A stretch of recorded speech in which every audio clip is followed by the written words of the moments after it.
Tonight, we invite you into the grand halls of Hargrove Hall, a bastion of elegance now stained by treachery. Written as an homage, and in the style of Agatha Christie, the dinner party murder draws you into a world where a storm rages outside, but the true tempest brews within, a dining table set for deceit, where every glance hides a motive. Hercule Poirot, that maestro of the little grey cells, stands ready to pierce the veil of deception. But before we step into this labyrinth of intrigue, I must ask a small favour. If this tale of mystery stirs your curiosity, consider subscribing to our Nocturnal Circle and dropping a comment below to share where in the world you're listening from tonight. Now settle in, dim the lights, and let the shadows speak. Chapter 1. The Gathering Storm. The London mansion of Sir Reginald Hargrove stood like a monument to opulence in the heart of Mayfair, its towering columns and gilded facade gleaming under the dusky sky.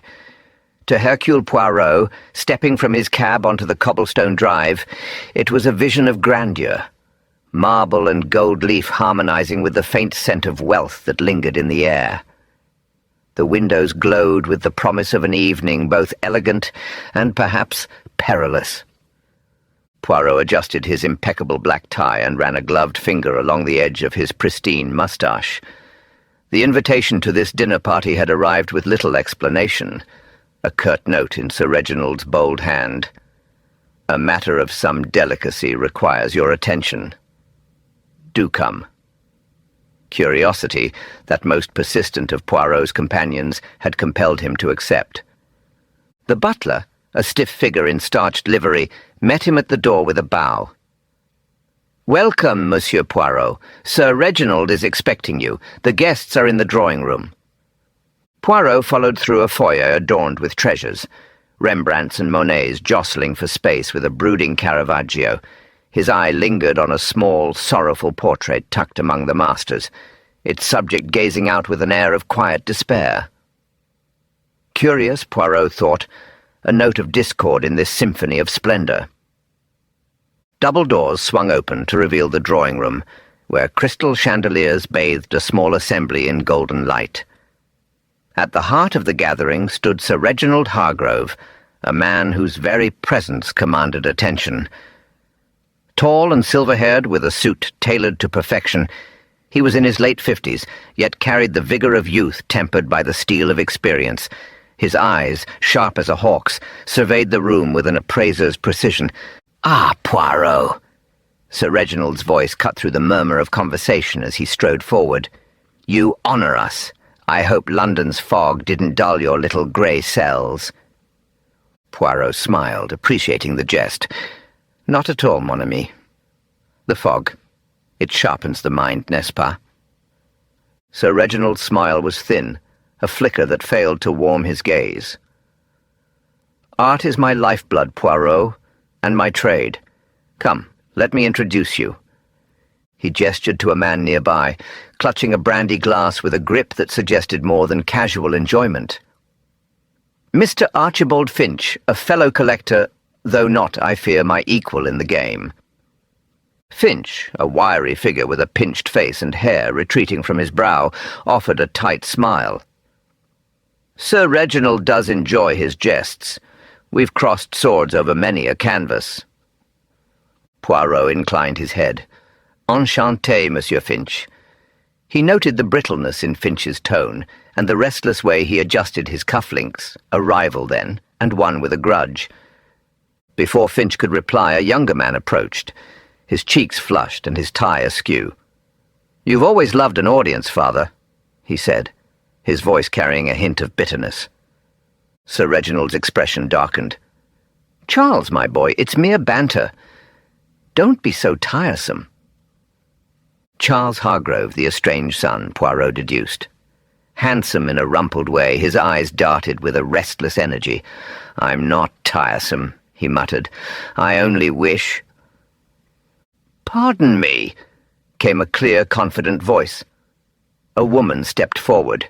Miss Evelyn Blake, the journalist, with dark hair and green eyes that gleamed with curiosity. She tucked a pencil behind her ear as she spoke. Sir Reginald, I'd love your thoughts on that Caravaggio. Its history is rather debated, isn't it?" Sir Reginald's smile tightened further. "Miss Blake, ever the sleuth. We'll save that for after dinner, shall we?" Poirot watched her drift away, her question hanging like a shadow. "What does she know of that painting?" he mused. His gaze shifted to a woman by the fireplace, Lady Beatrice Sinclair, a vision of poise in a gown that whispered of Paris fashion. Her jewels caught the light, yet her hands betrayed a faint tremor. "Lady Beatrice," Sir Reginald called, "meet Monsieur Poirot." Quite the figure in detective circles. She turned, her smile gracious but taut. "I've heard you see through everyone, monsieur." Poirot bowed. "A pleasure, madame, and are you enjoying the evening?" "Oh, quite," she replied, though her glance towards Sir Reginald suggested otherwise. Lastly, Poirot's eyes found a solitary figure by the window, Mr. Victor Marlowe, the business associate. A man of shadow and rumour, his back was to the room until Poirot approached. "Monsieur Marlowe," Poirot said, offering a hand. "Hercule Poirot at your service." Marlowe turned, his face a mask of indifference. "Good evening," he replied, his tone clipped and his handshake brief, before he resumed his vigil at the glass. Poirot noted the contrast, Finch's restless hands against Marlowe's stillness. A study in opposites, n'est-ce pas? As the guests moved toward the dining room, Poirot lingered, his mind cataloguing the undercurrents: rivalry, resentment, unease. Sir Reginald's delicate matter remained elusive, but the air crackled with possibility. The servants guided the party forward with hushed efficiency, their steps muffled on the thick carpets. Finch's shoulders tensed, Miss Blake's eyes darted, and Lady Beatrice's tremor seemed to deepen. The dining room was a spectacle. A long mahogany table gleamed beneath a centerpiece of crimson orchids, their scent heavy in the air. Crystal glasses caught the candlelight, and silverware bearing the Hargrove family crest lay polished to perfection. Sir Reginald took the head, Poirot to his right, Charles to his left. Finch sat opposite, his eyes flickering over the company. Miss Blake, beside him, set her napkin with care, her pencil now discreetly tucked away. Lady Beatrice and Marlowe occupied the table's far end, their silence louder than words. The first course arrived, a delicate soup, and Poirot settled back, his little grey cells humming. Something brews here, he thought. But what? As the clock struck 9, its chime was swallowed by a sudden gust that set the candles trembling, as if the night itself held its breath. Chapter 2. A Toast to the Host. The dining room of Sir Reginald Hargrove's Mayfair mansion gleamed with a brittle splendour, its opulence undercut by a creeping unease. Crimson orchids spilled from silver vases along the polished mahogany table, their scent cloying in the still air. Candlelight danced across crystal goblets, and the Hargrove crest etched into every spoon. Yet the grandeur felt stifling, as though the walls themselves pressed inward. Beyond the tall, rain-streaked windows, a storm howled, a relentless barrage of wind and water that severed the mansion from the world beyond, imprisoning its occupants in a gilded trap. Hercule Poirot, seated to Sir Reginald's right, observed the scene with the precision of a watchmaker. The soup course had vanished, replaced by roasted pheasant, its aroma mingling uneasily with the storm's damp breath, seeping through unseen cracks. The guests wore smiles as thin as the porcelain beneath their knives, their voices taut against the thunder's rumble. Sir Reginald rose, glass aloft, his presence dominating the table's head. "A toast," he boomed, his tone rich with authority, "to fine company, rare art, and the pleasures that wealth affords." Glasses met in a brittle chime. Poirot's keen gaze darted among them. Archibald Finch's hand quivered as it grazed Miss Evelyn Blake's glass, a tremor he masked with a cough. Miss Blake's lips curved upward, her eyes cold as jade. Lady Beatrice Sinclair clutched her wine stem, her fingers tapping a staccato rhythm, nerves perhaps, or a secret clawing to escape. Charles Hargrove, to his father's left, tossed back his drink with a grimace, his knuckles whitening. "Father," Charles said, his voice a blade wrapped in silk, "why not regale us with tales of your Caravaggio? A masterpiece, or so you claim." Sir Reginald's smile sharpened. "Patience, my boy. Art is savoured, not gulped like cheap gin." Miss Blake tilted her head, a predator's grace in her motion. "Some whisper it's a forgery, Sir Reginald, a pretty lie in oils."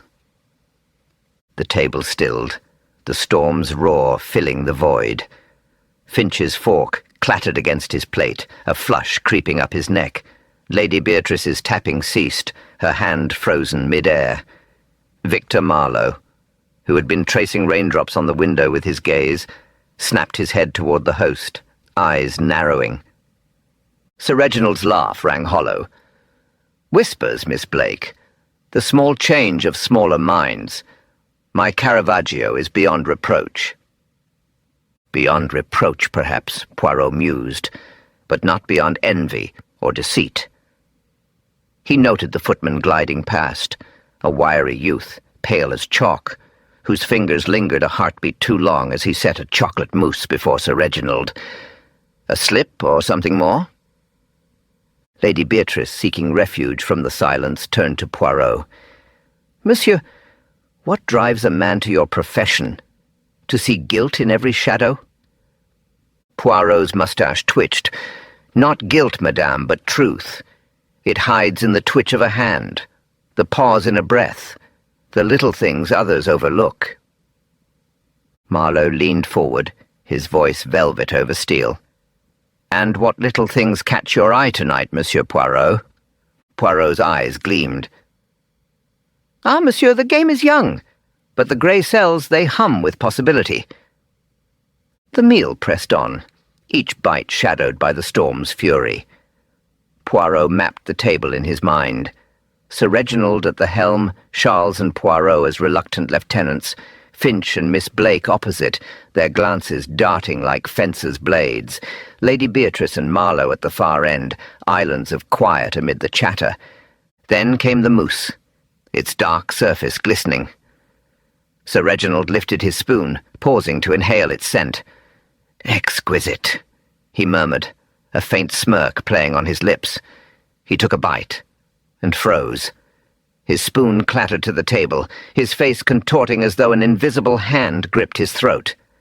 A strangled gasp escaped him, and he clawed at his collar, eyes bulging with terror. "Father!" Charles leapt up, chair scraping the floor. Sir Reginald swayed, then crashed forward, his head striking the mousse with a sickening thud. Lady Beatrice's scream pierced the air. Finch shrank back, and Miss Blake's napkin fluttered to the rug, ink-stained and crumpled. Poirot was at the body in an instant, his calm a beacon amid the chaos. He pressed fingers to Sir Reginald's neck. No pulse, only stillness. "He is dead," he announced, rising with measured grace. Silence fell, thick and suffocating, broken only by the storm's distant growl. Poirot's gaze swept the room, lingering on each face. Finch's pallor, Miss Blake's clenched jaw, Lady Beatrice's trembling lips, Marlowe's unreadable stare, Charles's ragged breaths. "A poisoner sits among us," he thought, "and the first thread of their web has snapped." Whose hand had spun it? Chapter 3. The little grey cells awaken. The dining room, once aglow with Sir Reginald Hargrove's opulence, now stood in disarray, its grandeur eclipsed by the grim shadow of death. Outside, the storm battered the mansion with relentless fury, its gusts clawing at the windows as if seeking entry. Within, the air thickened, the vast house shrinking into a prison of flickering candlelight and unspoken dread. Hercule Poirot surveyed the scene with his piercing green eyes, his small, neat figure a stark contrast to the chaos. The guests sat as if carved from marble, their faces betraying or concealing secrets. Charles Hargrove gripped the table's edge, his knuckles white, his gaze fixed on his father's crumpled form. Lady Beatrice Sinclair's breath rasped, her fingers shredding a lace handkerchief. Victor Marlowe's cool detachment unsettled the room, his eyes glinting with faint amusement. Archibald Finch mopped his brow with a napkin, his hands unsteady, while Miss Evelyn Blake's lips trembled, her journalist's curiosity warring with shock. Each plays their part, Poirot thought, but who wears a mask? Mes amis, he declared, his voice a quiet blade. No one is to leave this room. A murder has been committed, and the stage must remain as it is. Charles' voice broke. Father dead? It can't be— Oui, Monsieur Charles, Poirot said, not unkindly, and we shall see that justice is done. Miss Blake whispered, Poison, surely. The mousse. Her fingers brushed her ink-stained napkin, itching to document the nightmare. Poirot's moustache twitched, a flicker of approval. Perhaps, mademoiselle. That is what the little grey cells will uncover. He turned to the butler, rigid by the door. Telephone the police, monsieur, and guard the exits. No one enters or leaves. The butler nodded and vanished into the gloom. Poirot knelt beside Sir Reginald, his gloved hands deliberate. The chocolate mousse smeared the plate, the victim's face pressed into its ruin. A faint bitter whiff, almonds, rose beneath the sweetness. Cyanide, Poirot deduced, swift and silent. The wineglass stood untouched. The poison had struck through the dessert alone. But how had it found its mark?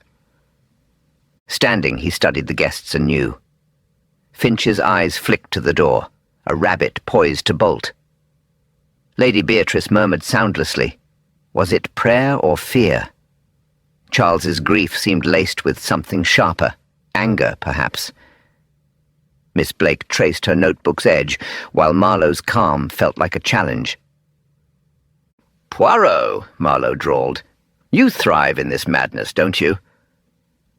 Order from chaos, Monsieur Marlowe, Poirot replied, meeting his gaze. It is my gift.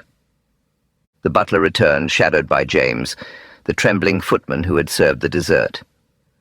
Your name, jeune homme? Poirot asked softly. James, sir, he stammered. And did you see anything odd with Sir Reginald's mousse? No, sir, but there was a smudge on the rim. I meant to clean it, but he waved me off. Merci, James, Poirot said, dismissing him with a nod.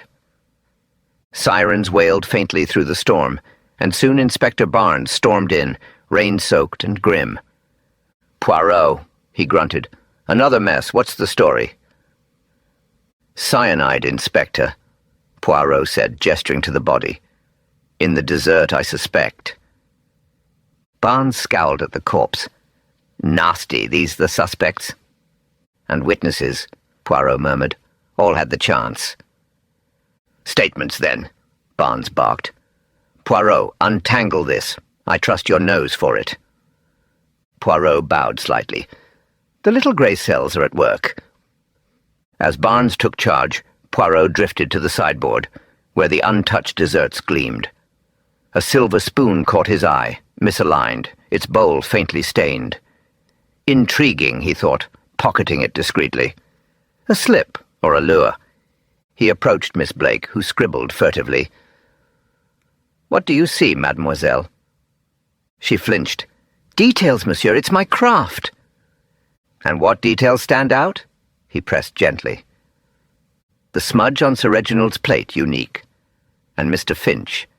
He watched James like a hawk during the dessert. Watched, you say?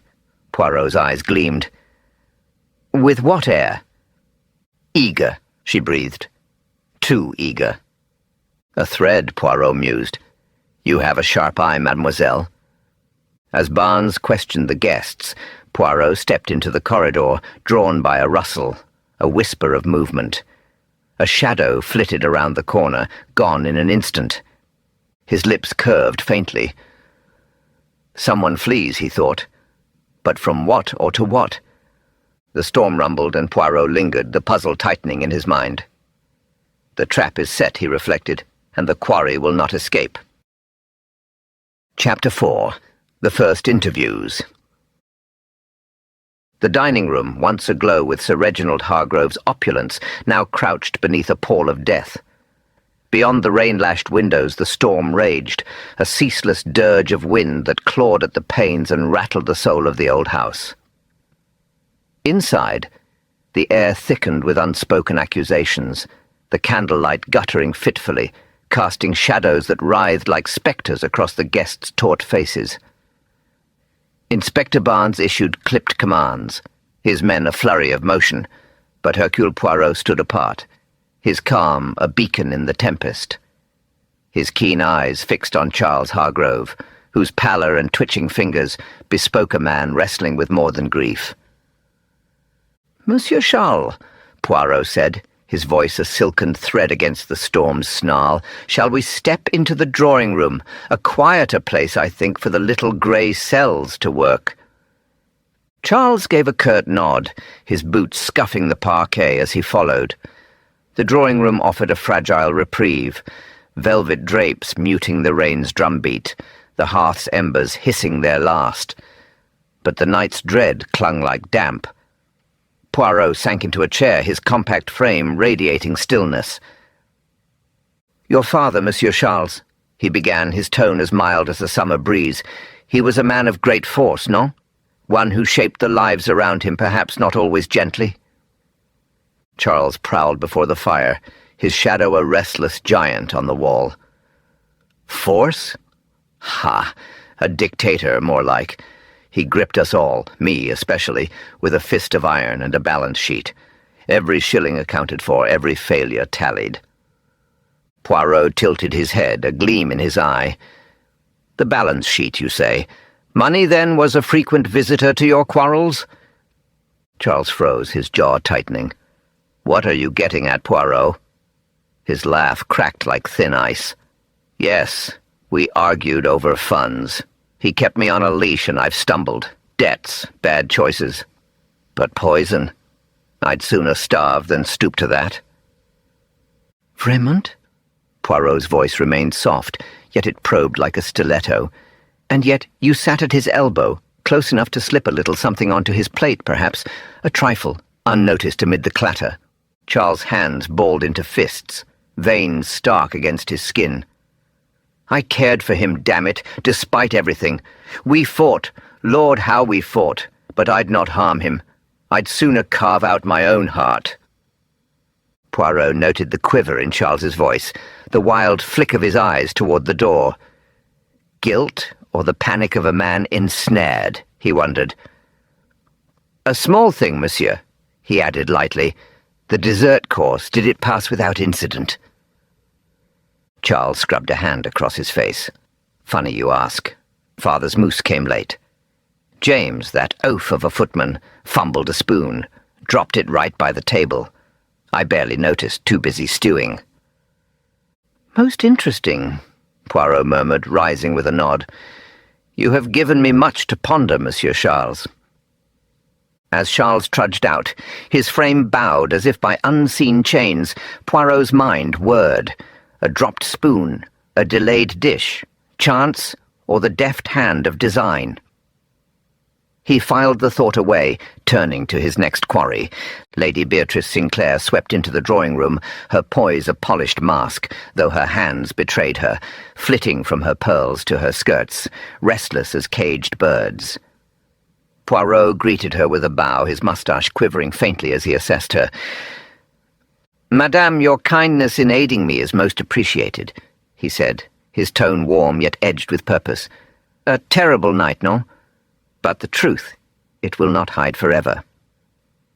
Lady Beatrice perched on the settee, her spine a steel rod. "Dreadful, Monsieur Poirot. Sir Reginald was a cherished friend." Her eyes strayed to the mantel, where a youthful Sir Reginald glared from his portrait, his gaze a silent accusation.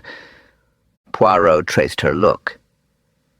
"A friend to you and his late wife, Clara, I believe?" Her fingers tightened on her pearls, the strand clicking softly. Yes, Clara was my dearest confidant. After her death, I tried to ease his loneliness, and Charles's. But Sir Reginald was a fortress, not easily breached. Précisément, Poirot said, his voice a gentle lure. And at dinner, madame, did any moment prick your curiosity? A glance, a gesture? She shook her head, then hesitated, her lips parting. Well, there was something odd. Mr. Finch, Archibald Finch, stared at the footman during the dessert service, his eyes like hawks on that moose. I thought it queer the way he watched. Poirot's interest stirred, though his face stayed serene. Watching, you say? Fascinating. And your seat, madame, did it remain as planned? Her breath caught. No, it didn't. I was to sit by Sir Reginald, but he swapped me with Charles at the last second. Family first, he muttered, sharp, almost cross. Poirot's eyes sparkled. Sharp indeed. And had you stayed, madame, what might you have seen? Or missed? Her handkerchief fluttered to her mouth, muffling a gasp. If I'd been there, perhaps— Non, non, Poirot cut in, firm yet kind. The if is a shadow, madame. We chase the light. He ushered her out, her unease echoing in his mind. A seat changed by the victim's own hand. Pourquoi? The question gnawed, a splinter in the puzzle. In the dining room, Poirot paced before the table, its grandeur now a mute witness to treachery. The threads tangled in his thoughts. Charles's debts and the fumbled spoon, Finch's intent stare, Sir Reginald's abrupt command. A pattern loomed, faint but growing. Inspector Barnes strode up, his brow furrowed. "Anything, Poirot?" "A seed, Inspector," Poirot replied, his voice even. "The little grey cells, they begin to sprout." Barnes snorted. "My lads are scouring the kitchen. Poison's got to be somewhere." "Bien," Poirot said. "You hunt the weapon, I the will." As Barnes departed, Poirot's gaze returned to Sir Reginald's portrait, its eyes taunting. "You shifted the board, mon vieux," he thought. "But did you foresee the checkmate?" A soft creak pierced the stillness, the servant's door ajar, swaying as if nudged by an unseen hand. Poirot smiled faintly. "A shadow stirs," he mused, "but not beyond my reach." He stepped toward it, then paused, his eye catching a glint beneath a crumpled napkin, a silver dessert spoon, its bowl smudged with a dark, sticky trace. Poirot's brow arched. A clue, or a cunning feint. The game, he knew, was only beginning. Chapter 5. Secrets and Suspicions. The library of Sir Reginald Hargrove's mansion stood as a silent sentinel of secrets, its high shelves groaning under the weight of leather-bound volumes, their spines faded by time. A crackling fire cast flickering shadows across the room, its warmth battling the chill seeping through the storm-battered windows. The air carried the faint musk of old paper and polished oak, a scent that clung to Hercule Poirot as he stood near the hearth, his neat figure a portrait of composure. His sharp eyes settled on Archibald Finch, who sat rigid in a wing-back chair, his thin fingers tapping an anxious rhythm on the armrest, his spectacles slipping down his nose with every nervous twitch. "Monsieur Finch," Poirot began, his voice smooth and measured, "you and Sir Reginald were rivals, no? A rivalry that perhaps left a bitter taste." Finch's lips twisted into a grimace, his eyes darting like a hunted animal's. "Bitter? Ha! He stole that Rembrandt from me, rubbed it in my face like a petty tyrant." He pushed his spectacles back with a trembling hand, a gesture he'd repeated thrice already. Poirot's moustache quivered faintly, a sign of his quiet amusement. "And yet, you dined here, breaking bread with this tyrant. Curious, is it not?"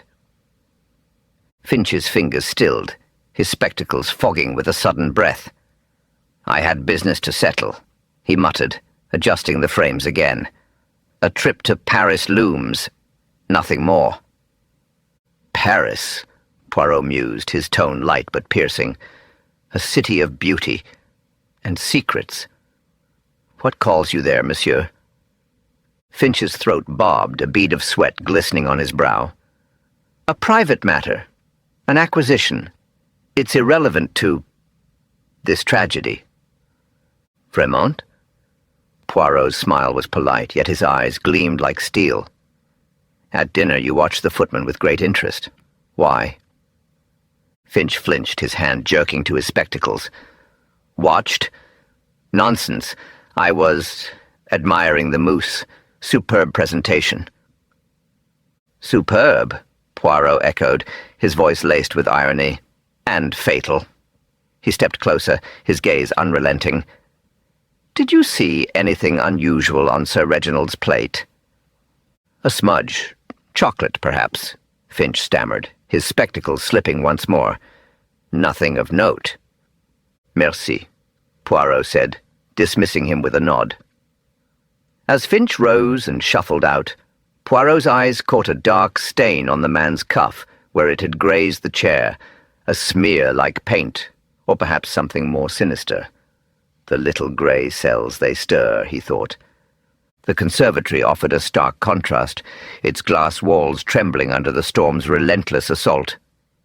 Rain streaked the panes, blurring the lush greenery within, while the air hung heavy with the scent of damp earth and exotic blooms. Miss Evelyn Blake sat poised on a wicker chair, her dark hair catching the lamplight, her fingers tracing her notebook with a restless elegance. Poirot approached silently, his polished shoes sinking into the rug. "Mademoiselle Blake," he said, his voice a soft caress. "You chase the truth, yes? A noble pursuit in a house of shadows." She met his gaze, her green eyes sharp and assessing. "Truth's my game, Monsieur Poirot. But it's a tricky quarry here. Everyone's got a mask." "Even about a certain Caravaggio?" Poirot ventured, his tone deceptively mild. Her pen paused, her lips curving faintly. "You don't miss much, do you? I was chasing a lead, thought it was a forgery, but it's worse. Stolen. A masterpiece tucked away under a fake title." Poirot leaned in, his curiosity alight. "Stolen? Most fascinating. And your evidence?" She hesitated, then slid a page across the table with a theatrical sigh. Poirot scanned it, noting a list of names, one, Victor Marlowe, crossed out with a bold stroke. "Why is Monsieur Marlowe dismissed?" he asked, his voice silky. "He clammed up," she said, her tone edged with frustration. "Denied everything, but his eyes betrayed him. He knows more than he's letting on." Poirot nodded, filing the detail away. "And at dinner, mademoiselle, what else did your keen eyes see?" She tapped her pen against her chin. Lady Beatrice. She was on edge, checking her watch like it was counting down to doomsday. "Time," Poirot murmured, his eyes glinting. "A most intriguing clue. Merci, mademoiselle." As he turned to go, a scrap of paper slipped from beneath her chair, fluttering to the floor. Poirot retrieved it, reading the scrawled words. "Meet me at midnight. Urgent." His lips twitched into a faint smile. A secret meeting or a snare. In the corridor, the storm's distant rumble underscored the mansion's oppressive silence. Poirot's mind hummed with fragments. Finch's stained cuff and evasive mutterings, Miss Blake's tale of a stolen painting, Lady Beatrice's nervous glances. Each was a thread in the tapestry of murder, yet the pattern eluded him. A sudden slam echoed through the house, a door followed by the faint whisper of a voice, too fleeting to discern. Poirot's smile deepened, his mustache bristling with anticipation. "The plot thickens," he murmured, "but Hercule Poirot thrives in the shadows." He tucked the note into his waistcoat, his thoughts racing. Midnight beckons, and with it perhaps the truth. Chapter 6. The Silent Witnesses. The study of Sir Reginald Hargrove's mansion was a mausoleum of faded opulence, its walls clad in leather-bound ledgers that loomed like mute witnesses to forgotten sins. A lone lamp sputtered a feeble glow, its light devoured by the cavernous shadows, while the air carried the bitter tang of old cigars, a ghost of Sir Reginald's iron will. Beyond the window, rain lashed the panes, and the mist-wreathed garden seemed to shiver in the gloom. Hercule Poirot stood by the hearth, his small immaculate hands clasped behind his back, his keen eyes locked on Victor Marlowe as he entered. Marlowe moved with a feline elegance, his dark gaze impenetrable though his fingers betrayed him, tapping a slow, restless rhythm on his thigh, a metronome of hidden nerves. "Monsieur Marlowe," Poirot began, his voice soft as a whisper yet sharp as a pin.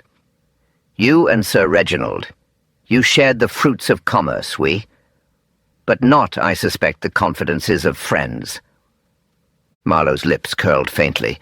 Amusement or disdain, it was hard to tell. "Friendship is a costly indulgence, Monsieur Poirot. Reginald and I dealt in figures, not sentiments." Poirot tilted his head, his moustache quivering with quiet amusement. "And these figures, did they prosper? Or had they perhaps begun to wither?" Marlowe's eyes flickered just for an instant toward the desk where an open ledger sprawled, its columns marching in orderly rows. "We had our quarrels. Reginald was a tyrant in business. But murder—" He spread his hands, the gesture too smooth to trust. "Hardly my style." "No?" Poirot's tone was light, almost teasing, his gaze unyielding. "Yet you broke bread with him that night among his chosen few. One does not dine with a foe without reason." Marlowe's fingers stilled, his jaw tightening. "A negotiation, a trifle, now dust, nothing more." "Vraiment?" Poirot pressed, his voice a velvet snare. "And at dinner? Did nothing catch your eye? A word, a shadow?" Marlowe stared past him, his voice low. Reginald was on edge, kept glancing at his watch as if time were a noose, and that footman, nervous Claude, dropped a spoon by his chair. Reginald snarled at him like a beast. Poirot's eyes gleamed, though his face remained placid. "A watch, a spoon, such trifles, yet they paint the scene. Merci, Monsieur Marlowe. You have lit a small candle in the dark." Marlowe rose, his departure silent as a wraith, leaving Poirot alone with the ledger. One line snagged his eye. Marlowe, £10,000, pending. A debt? A bribe? Poirot's lips curved faintly. The little grey cells, they begin to hum. The servants' quarters crouched below stairs, a warren of tight corridors and bare boards, the air thick with the sharp bite of cleaning polish and the distant echo of unseen steps. James, the footman, stood in the pantry, his hands twisting a rag, his face pale as chalk, his gaze darting anywhere but Poirot's. "Monsieur James," Poirot said, his tone gentle yet insistent, "you bore the fatal dish, oui? A weighty task for one so green." James nodded, his voice a shaky thread. "I will see it every night for the rest of my life, sir." Him clutching his throat, falling. Like a curse. Poirot stepped closer, his presence a quiet command. "Tell me all. Every crumb you recall. The smallest mote may unlock the truth." James gulped, his hands faltering. "I carried the mousse from the kitchen. Nothing odd there. But Sir Reginald's plate, when I set it down, there was a smudge, a thumbprint in the chocolate, dark and wet. I moved to clean it, but he snapped at me to leave it." "Snapped, did he?" Poirot's eyes sparkled with interest. "And this smudge, was it unique to his plate?" "Aye, sir, the others were spotless. It puzzled me, but he'd brooked no meddling." "Curieux," Poirot murmured. "And the spoon, how did it fall?" James's cheeks blazed, his stammer breaking through. My fault, sir. It slipped serving Mr. Finch, clanged by Sir Reginald's chair. I grabbed it quick, but he glared like I'd stabbed him." "Merci, James," Poirot said, dismissing him with a nod. his mind alight. A smudge, a spoon, threads in the tapestry. Back in the dining room, dawn crept through the windows, its frail light gilding the table where death had struck. Poirot paced, his polished shoes clicking on the parquet, his thoughts weaving the fragments. Marlowe's debt, Sir Reginald's watch, the smudged plate. The puzzle danced just out of reach, teasingly near. A soft creak pierced the silence. The conservatory door easing open. Poirot pivoted, glimpsing a shadow dart across the glass, swift as a phantom. His lips twitched upward. "The prey stirs," he whispered, "and the net draws tight." His gaze fell to the table, where a dessert spoon lay half-veiled by a napkin, its bowl marred by a faint dark smear. Poirot's brow arched, his mind racing. One spoon too many, and the plot thickens. As he slipped the spoon into his pocket, a hushed murmur drifted from the hall, urgent, fleeting, a voice swallowed by the walls. Poirot's smile widened, his moustache bristling with delight. "The truth," he mused, "it whispers before it roars." Chapter 7. The Web Unravels. The drawing-room of Sir Reginald Hargrove's mansion lay steeped in the wan light of dawn, its crimson velvet drapes drawn tight as though guarding secrets from the prying day. A grandfather clock stood sentinel in the corner, its steady tick-tock slicing through the stillness, while a faint haze of cigar smoke clung to the air, a spectral remnant of Sir Reginald's domineering presence. The fire in the hearth guttered low, casting long, restless shadows across the faces of the assembled suspects. Charles Hargrove, his jaw rigid, eyes flickering with a storm of grief and defiance. Lady Beatrice Sinclair, her gloved fingers strangling her pearls. Archibald Finch, perpetually adjusting his slipping spectacles with trembling hands.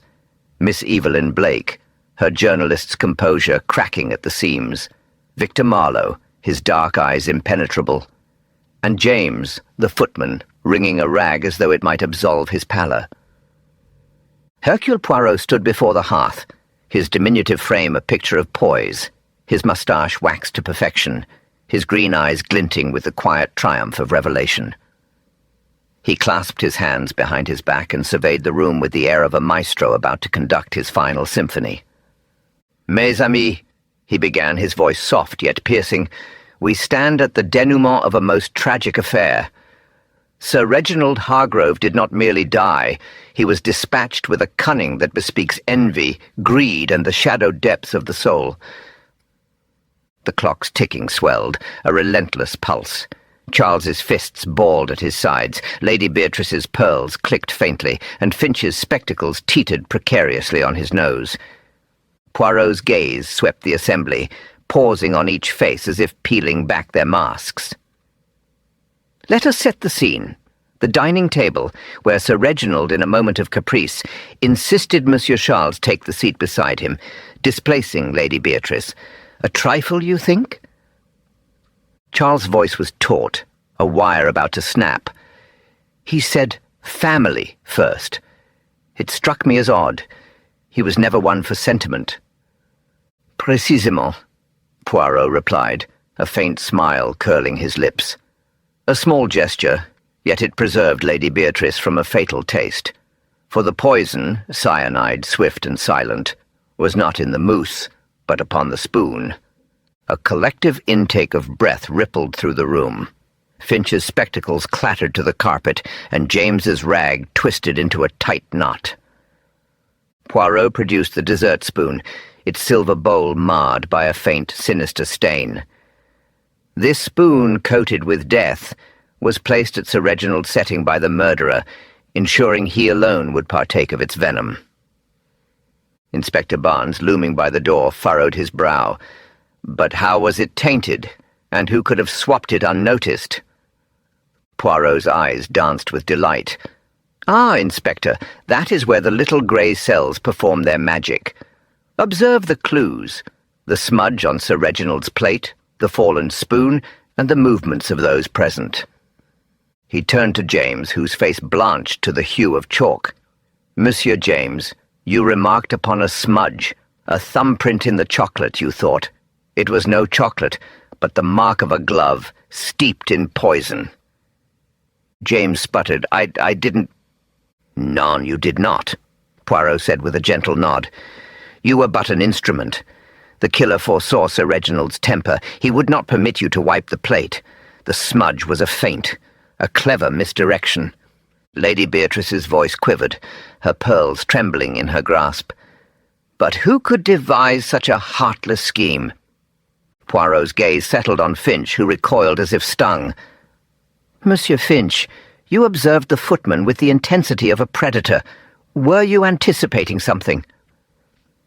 Finch scrambled for his spectacles, his tone shrill. I merely craved the mousse. It looked divine." "Divine indeed," Poirot said, his voice dripping with irony. "Your feud with Sir Reginald over that Rembrandt was bitter, non?"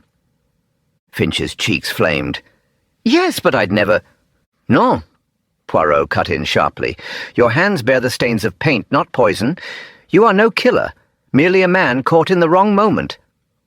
Finch slumped, his spectacles fogging with relief.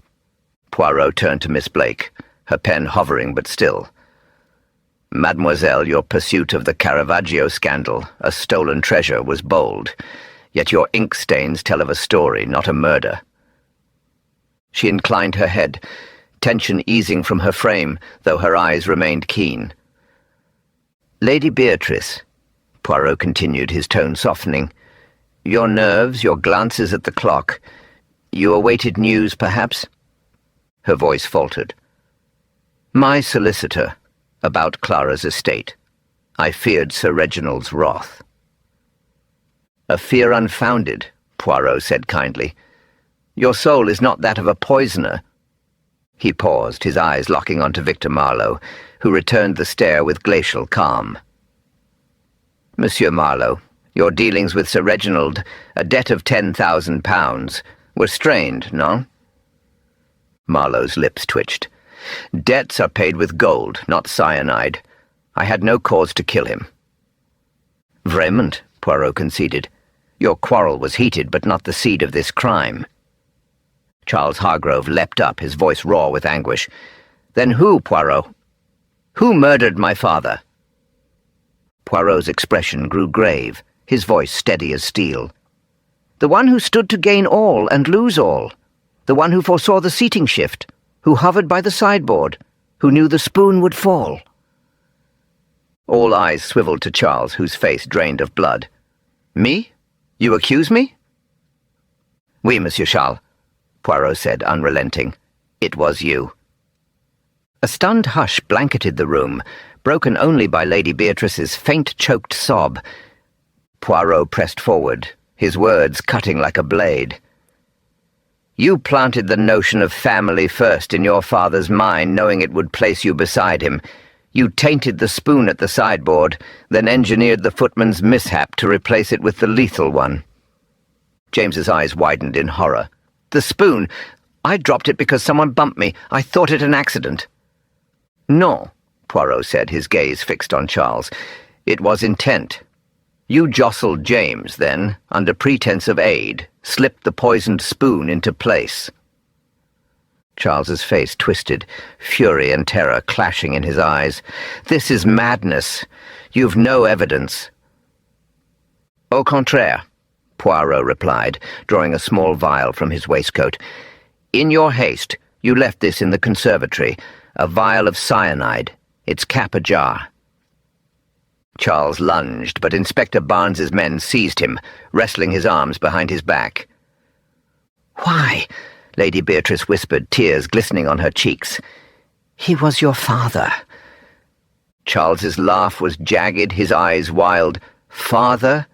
He was a despot, hoarding his fortune, ridiculing my debts, poised to disinherit me. I had to act." Poirot shook his head, sorrow etching his features. "There is always a choice, monsieur. Yours has woven your own noose." As Charles was hauled away, his shouts ringing through the hall, a heavy silence fell. Inspector Barnes clapped Poirot on the shoulder. "Masterful, Poirot, but how did you pierce the veil?" Poirot's smile was modest, his eyes aglow. "The little grey cells, Inspector. They discern what others miss.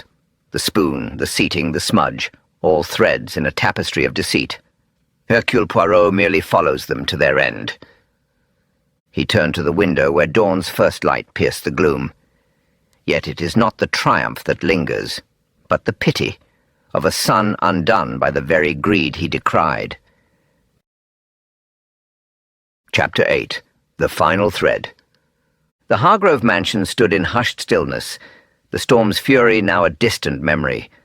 Dawn's first light slipped through the tall windows, casting a pale golden glow across the dining room. The air carried the faint scent of rain-soaked earth, and beyond the panes, a solitary bird trilled, a fragile note of peace after the night's chaos.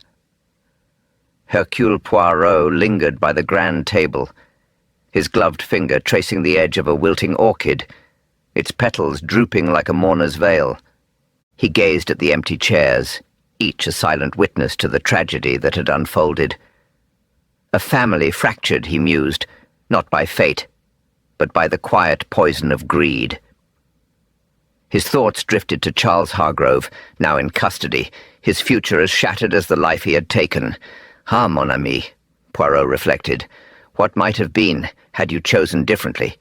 Inspector Barnes's heavy footsteps broke the reverie as he entered, his face etched with weary respect. "Well, Poirot, you've done it again. The Yard owes you a debt, though I suspect you'd say it's all in a day's work." Poirot's moustache twitched with a faint, modest smile. "No, Inspector. It is not for the Yard, but for justice, and for Sir Reginald, who deserved a kinder end than betrayal by his own blood." Barnes nodded, his tone gruff yet sincere. "Still, it's a grim affair. Hard to fathom a son turning on his father like that." "Oui," Poirot agreed, his voice soft as a sigh. "Greed, it is a thief. It steals not only wealth, but the soul, and in the end, it leaves only ruin." He turned toward the window where the garden lay bathed in mist, the world reborn yet tinged with sorrow. But even in darkness, there is light. The truth, it always emerges, like the dawn after the storm. Barnes gave a wry chuckle, clapping Poirot's shoulder. "You're a philosopher, Poirot, as much as a detective. Don't know how you do it." "Perhaps," Poirot replied, his eyes twinkling with quiet pride. "It is because Hercule Poirot seeks not just the crime, but the heart of it, the chaos within the human spirit." As Barnes took his leave, Poirot remained, his gaze drawn to the portrait of Sir Reginald above the mantel. The stern eyes seemed softer now, as if at peace. "Adieu, mon ami," Poirot thought. "Your story is told, and justice is served." With a final respectful nod, he turned and left the room, his polished shoes clicking softly on the parquet, fading into the stillness of the new day. As the storm subsides over Hargrove Hall, the masks fall and the truth emerges from the shadows. The dinner party murder leaves us with a chilling lesson. Deceit can tarnish even the finest silver. If this tale has lingered in your thoughts, dear listeners, consider lending your support to Nocturnal Tales. Subscribing to this channel unlocks a trove of rewards, badges of distinction, early access to our narratives, 2 extra tales each month, and a quarterly illustrated collection of our most haunting stories. For a one-time gesture, you can fuel our midnight musings through Buy Me a Coffee. Every contribution keeps the lantern burning, links in the description. Before you depart, share your insights in the comments. Did you pierce the mystery before Poirot? Until we meet again beneath the cloak of night, stay curious and keep your senses keen. Farewell.